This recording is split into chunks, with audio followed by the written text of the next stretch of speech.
L'histoire que nous allons explorer commence à une époque de bouleversement profond. Nous sommes au 5e siècle de notre ère, un moment charnière où le monde romain, jadis si puissant, vacille et s'effondre.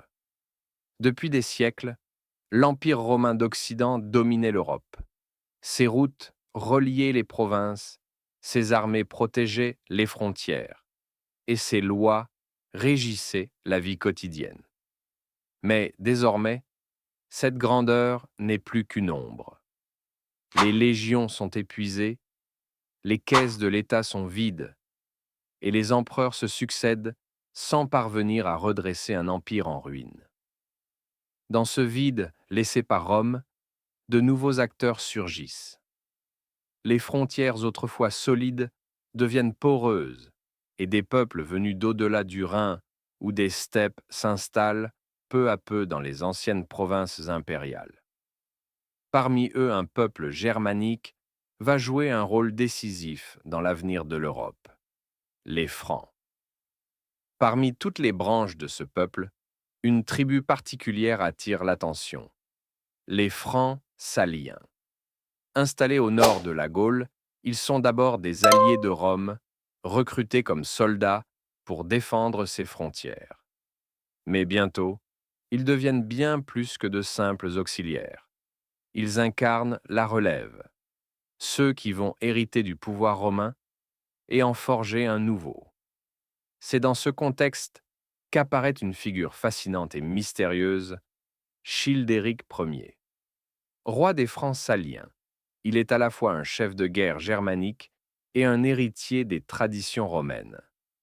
Sa vie, son règne et même sa tombe retrouvée des siècles plus tard nous racontent une histoire étonnante, celle d'un peuple barbare qui allait porter l'héritage de Rome vers un nouvel âge, celui des royaumes médiévaux.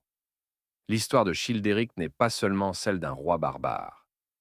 Elle est le récit d'une transition, d'un monde qui s'éteint et d'un autre qui naît.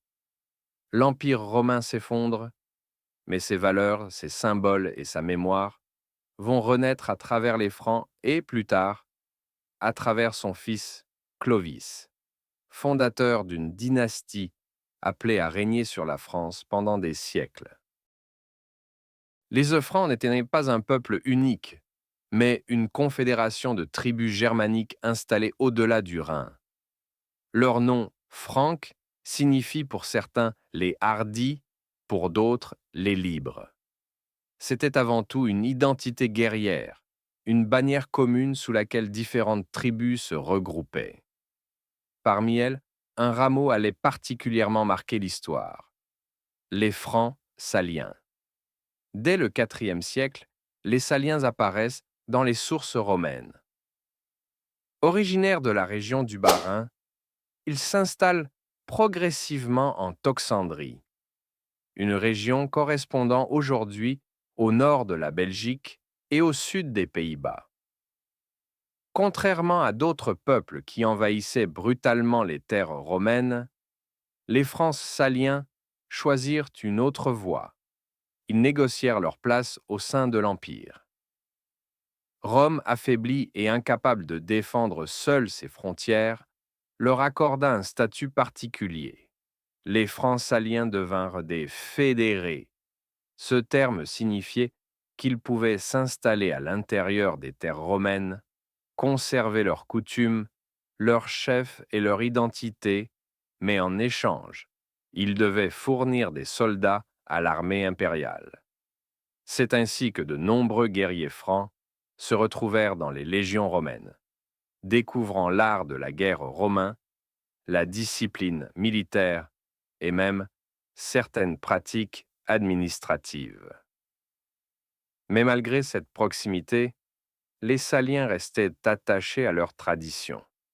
Ils vivaient dans des villages de bois, portaient de longues chevelures qu'ils considéraient comme un symbole de liberté et se réunissaient dans des assemblées tribales pour prendre leurs décisions. Cette double identité, à la fois alliés de Rome et gardiens d'une culture germanique indépendante, allait marquer profondément leur destin. Les Francs saliens étaient les héritiers de deux mondes, celui des forêts du Nord, rudes et guerriers, et celui des provinces romaines, raffinées et organisées. De cette fusion allait naître une nouvelle force, prête à s'imposer sur les ruines de l'Empire. Au cœur du vieux siècle, alors que l'Empire romain d'Occident n'était plus que l'ombre de lui-même, un roi franc allait marquer l'histoire. Childéric Ier. Fils de Mérovée, il règne sur les Francs saliens entre 457 et 481, soit près d'un quart de siècle. Mais sa vie comme son règne sont entourés de mystères, de légendes et de symboles qui résonnent encore aujourd'hui. Les chroniqueurs antiques, notamment l'évêque Grégoire de Tours, nous racontent un épisode étonnant. Childéric, dit-on, aurait été contraint à l'exil après avoir abusé de son pouvoir et trahi la confiance de son peuple. Chassé, il se serait réfugié en Thuringe auprès d'un roi allié. Pourtant, loin de l'oublier, ces guerriers restèrent fidèles à leur chef. Après plusieurs années, ils le rappelèrent et le réinstallèrent sur le trône. Cet épisode, qu'il soit totalement exact ou en partie légendaire, révèle un trait essentiel. Childéric possédait un charisme et une autorité suffisants pour inspirer la loyauté, même lorsqu'il avait failli. Une fois rétabli sur son trône, Childéric devint un acteur majeur de la Gaule en pleine mutation. Loin de se contenter d'être un chef barbare, il sut naviguer dans un monde où Rome s'effondrait, mais où ses institutions existaient encore.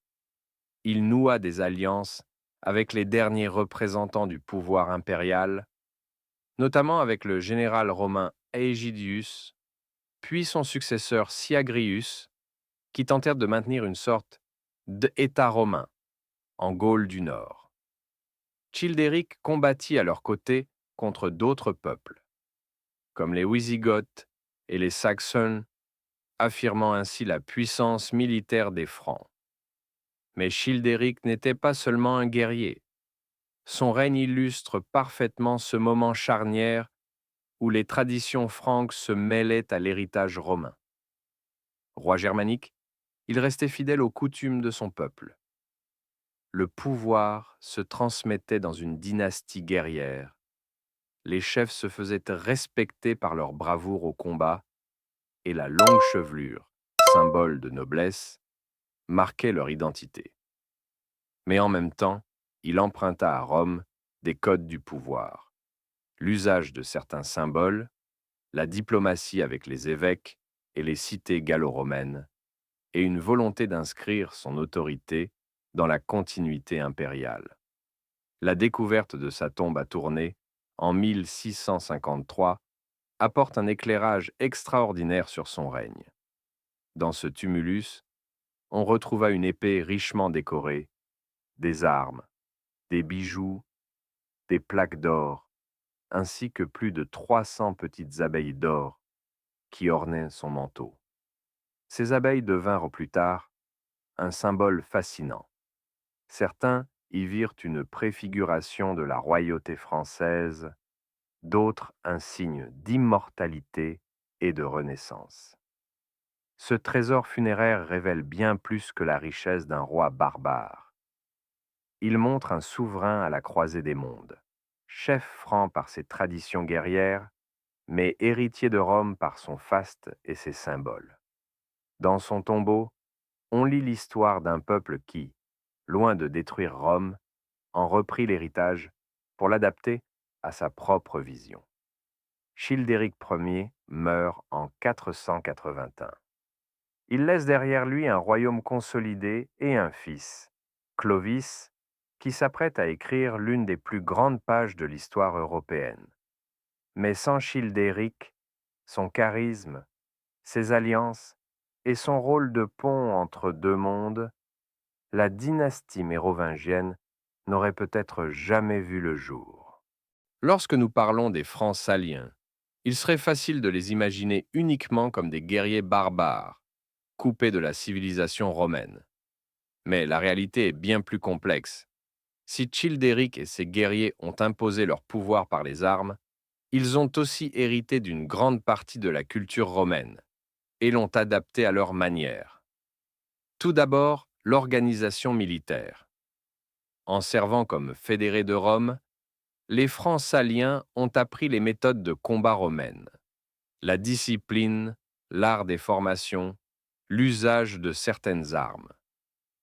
Bien que leurs guerriers restassent fidèles à la hache franque et au combat individuel, ils savaient aussi se battre en rangs serrés, comme les légions qu'ils avaient en côtoyées. Cette influence allait donner aux armées franques une redoutable efficacité dans les décennies suivantes. Mais l'héritage romain ne se limitait pas à la guerre. Dans l'administration, les Francs adoptèrent certains usages des Romains. Ils conservèrent, par exemple, les liens avec les élites gallo-romaines, les grands propriétaires terriens, les évêques et les cités. Ces derniers jouaient un rôle essentiel, car ils savaient lire, écrire, gérer les impôts et administrer la justice. Sans eux, le pouvoir franc n'aurait pas pu s'étendre ni durer. Childéric comprit l'importance de ces alliances, et son fils Clovis les développera encore davantage. Même les symboles du pouvoir étaient empruntés à Rome. Les rois francs, bien qu'issus d'une tradition germanique où le prestige se mesurait au courage et au butin, commencèrent à s'entourer d'objets rappelant le faste impérial, manteaux ornés, sceaux d'or, bijoux raffinés. La tombe de Childéric en témoigne. Ses abeilles d'or, ses armes richement décorées. Tout cela rappelle la majesté d'un empereur romain, mais adapté à l'univers barbare. Enfin, et peut-être surtout, les Francs héritèrent d'une idée fondamentale de Rome, celle de la continuité du pouvoir. Pour les Romains, l'Empire pouvait changer de main, mais il ne devait jamais mourir. Les Francs reprirent cette logique, en se présentant non pas comme des destructeurs, mais comme des successeurs. Dans un monde où Rome disparaissait, ils affirmaient « Nous sommes ceux qui feront vivre son héritage ». C'est ce mélange qui fit la force des Francs saliens, guerriers germaniques fiers de leurs coutumes, mais aussi héritiers pragmatiques de la grandeur romaine. De cette fusion naîtra une civilisation nouvelle, celle de la Gaule mérovingienne, où se préparaient déjà les grandes heures du Moyen Âge. En 481, la mort de Childéric marqua la fin d'un chapitre, mais aussi le début d'une nouvelle ère. Son fils, encore jeune, lui succéda, Clovis. Ce nom allait bientôt résonner dans toute la Gaule et bien au-delà. Clovis hérita d'un royaume déjà consolidé par son père, mais aussi d'un héritage complexe. D'un côté, les traditions franques, guerrières et tribales. De l'autre, l'influence romaine, avec ses élites, ses institutions et ses symboles. Là où Childéric avait posé les bases, Clovis allait bâtir un empire. Dès son avènement, Clovis se distingua par une ambition implacable. Guerrier redoutable, il comprit que l'unité et la force passaient par la conquête. En quelques années, il affronta et vainquit ses rivaux, les autres chefs francs, les Wisigoths, les Burgondes. Chaque victoire renforçait son autorité et chaque défaite de ses ennemis élargissait son royaume. Mais la grandeur de Clovis ne réside pas seulement dans ses victoires militaires. Son génie fut aussi politique et spirituel. Contrairement à d'autres rois barbares, Clovis choisit de s'allier aux élites gallo-romaines et surtout à l'Église. Son baptême à Reims, quelques années plus tard, marquera une rupture décisive. Il fit des Francs le premier peuple barbare à embrasser la foi catholique, celle de Rome. En un geste, il se présenta comme l'héritier légitime de l'Empire romain et le défenseur de la chrétienté. Ainsi, grâce à Clovis, le petit royaume fondé par Childéric se transforma en une puissance qui allait dominer l'Occident pendant des siècles. Le royaume des Francs, première incarnation de ce qui deviendra la France. Là où Rome avait chuté, une nouvelle lumière s'élevait, portée par la couronne mérovingienne. L'histoire des Francs saliens et de Childéric Ier nous montre qu'aucune civilisation ne disparaît totalement. Lorsque Rome s'effondra, son esprit continua de vivre à travers de nouveaux peuples, capables de reprendre son héritage et de le transformer. Childéric fut le pont entre deux mondes, celui des guerriers barbares attachés à leurs coutumes et celui des Romains porteurs d'une tradition millénaire. Son fils Clovis acheva ce que Childéric avait commencé, l'unification des Francs, la conquête des Gaules, et surtout la naissance d'un royaume qui allait devenir la France. Ainsi, à travers les Francs, l'héritage de Rome ne s'éteignit pas, il se réinventa, donnant naissance à une nouvelle Europe. De la chute d'un empire naquit une dynastie. Et dans le silence des tombes, les abeilles d'or de Childéric brillent encore, rappelant que l'histoire n'est jamais une fin, mais toujours un recommencement.